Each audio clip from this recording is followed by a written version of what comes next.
পৃথিবীর ইতিহাসে এমন কিছু মানুষ রয়েছে যারা আল্লাহকে চ্যালেঞ্জ করে বসেছে। এই সকল মানুষের মধ্যে এমন মানুষ রয়েছে যারা কবর নিয়ে এক্সপেরিমেন্ট করেছে। এইসব মানুষেরা এতটাই বোকা যে তারা কবরের মধ্যে ক্যামেরা নিয়ে গিয়েছে। কবর নিয়ে এক্সপেরিমেন্ট করার সময় তাদের অবস্থা এতটাই খারাপ হয়ে যায় যে তারা কবরের মধ্যে মারা যায়। অবাক করা বিষয়টি হচ্ছে, একটি ব্যক্তি তার কবরের মধ্যে ক্যামেরা নিয়ে গিয়েছিল এবং যখন তাকে কবর দিয়ে দেওয়া হয়েছিল তখন ক্যামেরাতে এমন কিছু রেকর্ড হয়েছে যেগুলো দেখার পর আপনি নিজের চোখে বিশ্বাস করতে পারবেন না। তো কবর নিয়ে করা ভয়ঙ্কর এক্সপেরিমেন্টের পরিণতি কি হয়েছে তা দেখলে আপনার গায়ের লোম খাড়া হয়ে যাবে। তো এখনই আপনার মোবাইলটি ফুল স্ক্রিন করে নিন এবং বসে যান ভিডিওটি শেষ পর্যন্ত দেখার জন্য।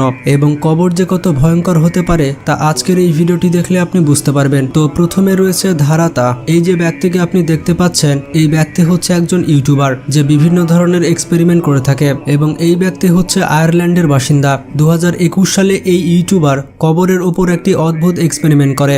আসলে এই ইউটিউবার দেখতে চেয়েছিল কাউকে যদি জীবন্ত কফিনের মধ্যে কবর দেওয়া হয় তাহলে তার সাথে কি ঘটে, তাছাড়া কবরের মধ্যে আসলে কেমন লাগে। তো এই এক্সপেরিমেন্টটি করার জন্য ইউটিউবারের বন্ধুরা মিলে একটি কবর খনন করে এবং কবর খনন করার পর ওই ইউটিউবারকে কফিনের মধ্যে বন্দি করে দেয়। এরপর তাকে কবরের মধ্যে নামিয়ে দেয়। আসল কবর যেমন হয় এবং যত গভীর হয়, এই ইউটিউবার ঠিক তেমনই কবর খনন করেছিল।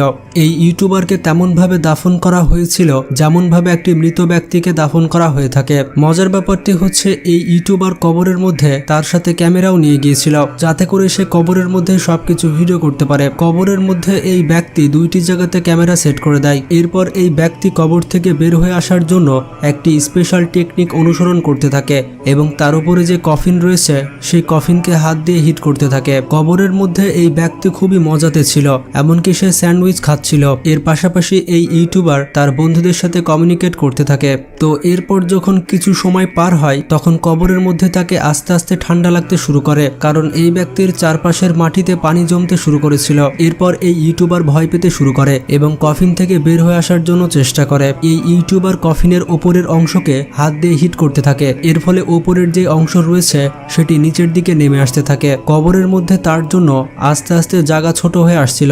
অবাক করা বিষয়টি হচ্ছে, হঠাৎ করে এই কফিনটি ভেঙে যায় এবং কবরের ওপরে যত মাটি ছিল তা এই ব্যক্তির উপরে পড়ে যায়। যখন কবরটি ধসে গিয়েছিল তখন তার বন্ধুরা তাড়াতাড়ি করে তাকে খুঁড়তে শুরু করে দেয়। এতটুকু সময়ের মধ্যে এই ইউটিউবারের অবস্থা পুরোপুরি খারাপ হয়ে যায়। কয়েক মিনিটের মধ্যে তার বন্ধুরা তাকে কবর থেকে বের করে আনে। যদি এই ইউটিউবারকে বের করে আনতে আর কয়েক মিনিট দেরি হতো তাহলে এই ইউটিউবার কবরের মধ্যে মারা যেত। কবর থেকে বের হয়ে আসার পর এই ইউটিউবার বুঝতে পারে যে কবর কোনো খেলার জায়গা নয়।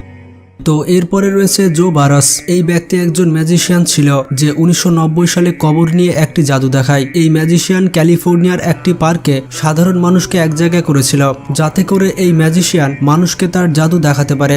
তো এই ব্যক্তি জাদু দেখানোর জন্য সবার প্রথম তার দুই হাত চেন দিয়ে বেঁধে নেয়। এরপর এই ব্যক্তিকে একটি কফিনের মধ্যে শুয়ে দেওয়া হয় এবং কফিনটি ছিল ট্রান্সপারেন্ট গ্লাস দিয়ে তৈরি। আসলে এই ব্যক্তির ম্যাজিকটি ছিল তাকে কবরের মধ্যে দাফন করে দেওয়া হবে, কিন্তু কোনো ইকুইপমেন্ট ছাড়াই সে কবর থেকে বের হয়ে আসবে। তো এই ম্যাজিশিয়ানের কথা অনুযায়ী প্রথমে তার জন্য কবর খোঁড়া হয়। এরপর ওই ম্যাজিশিয়ানকে কফিনের মধ্যে সেট করে দিয়ে কবরের মধ্যে ফেলে দেওয়া হয়। অবাক করা বিষয়টি হচ্ছে, এই বোকা ম্যাজিশিয়ান তার লোকজনকে বলেছিল তার কবরের উপর শুধু মাটি না দিতে, তার সাথে সিমেন্টও মিশিয়ে দিতে। এই ম্যাজিশিয়ানের স্টান্টটি এতটাই বিপজ্জনক ছিল যে এই ফুটেজ কভার করার জন্য মিডিয়াও চলে এসেছিল।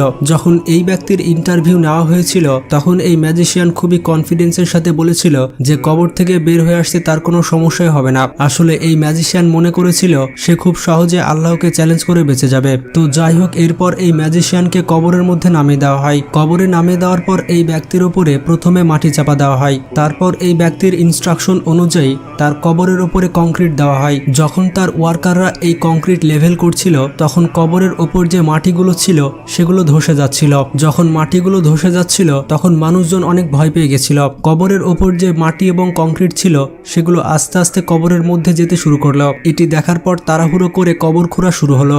যখন কবর খোঁড়া হলো তখন দেখা গেল যে ওই ম্যাজিশিয়ান মাটির মধ্যে পুরো মিশে গিয়েছে। ওই ম্যাজিশিয়ানকে রেস্কিউ করার জন্য অনেক চেষ্টা করা হয়, তবে মাটি এবং কংক্রিট এই ম্যাজিশিয়ানের ওপর চাপ দেওয়ার কারণে তার অবস্থা এতটাই খারাপ হয়ে যায় যে এই ম্যাজিশিয়ান মারা গিয়েছিল। রেস্কিউ টিম তার কাছে পৌঁছাতে অনেক দেরি হয়ে গিয়েছিল। অবশেষে রেস্কিউ টিম তার বডি উদ্ধার করে, কিন্তু দেখা যায় ম্যাজিশিয়ানের অবস্থা পুরো খারাপ হয়ে গিয়েছিল এবং এই ব্যক্তিকে দেখে বোঝা যাচ্ছিল যে তার মৃত্যু অনেক ভয়ঙ্করভাবে হয়েছে।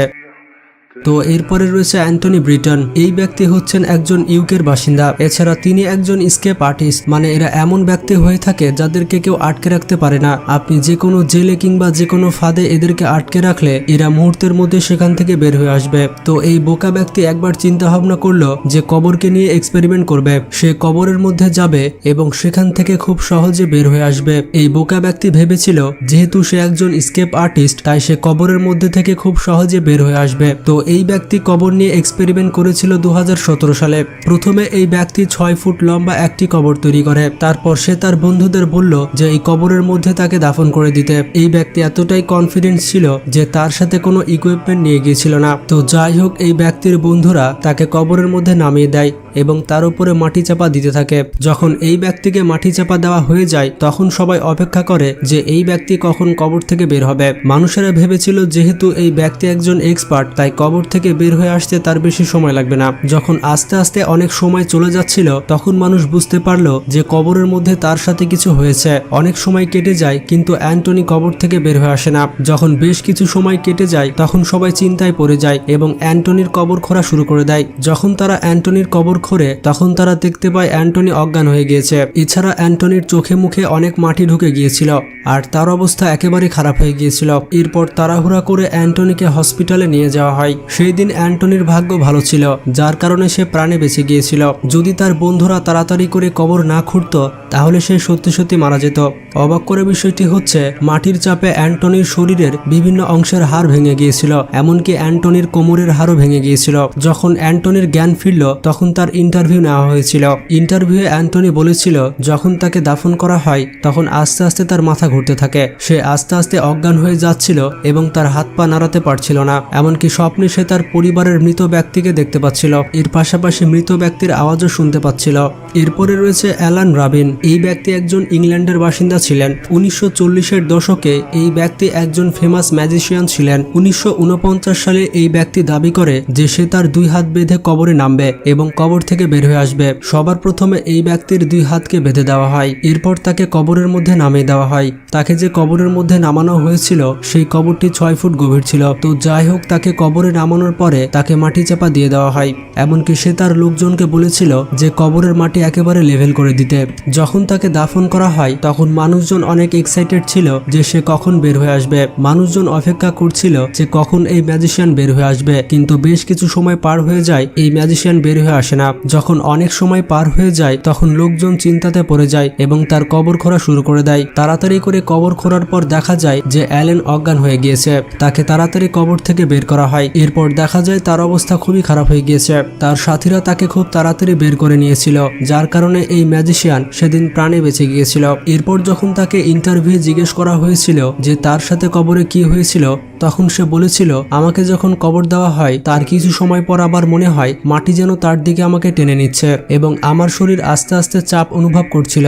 কবরের মধ্যে মাটি এতটাই টাইট হয়ে গিয়েছিল যে সে তার হাতও নড়াতে পারছিল না। এই ম্যাজিশিয়ান 2014 সাল পর্যন্ত জীবিত ছিল। এরপর তিনি মারা যান এবং সে তার জীবনে কখনোই কবর নিয়ে দ্বিতীয়বার এক্সপেরিমেন্ট করেনি। এইসব ব্যক্তিরা আসলেই বোকা ছিল, যার কারণে কবরের সাথে এক্সপেরিমেন্ট করতে গিয়েছে। কবর যে কতটা ভয়ঙ্কর হতে পারে তা কেবলমাত্র একটি মুসলিমই জানে। তো কবরের শাস্তি থেকে বাঁচতে হলে বেশি বেশি ইবাদত করতে হবে এবং শয়তানের ধোঁকাতে পড়া যাবে না। তাই আপনারা যতই ব্যস্ত থাকুন না কেন নামাজ পড়তে কিন্তু অবশ্যই ভুলবেন না, কারণ নামাজ হচ্ছে জান্নাতের চাবি। তো যারা আল্লাহ এবং রাসূলকে ভালোবাসেন তারা অবশ্যই আমাদের চ্যানেলটি সাবস্ক্রাইব করবেন। ভালো থাকবেন, নিজের খেয়াল রাখবেন। আল্লাহ হাফেজ।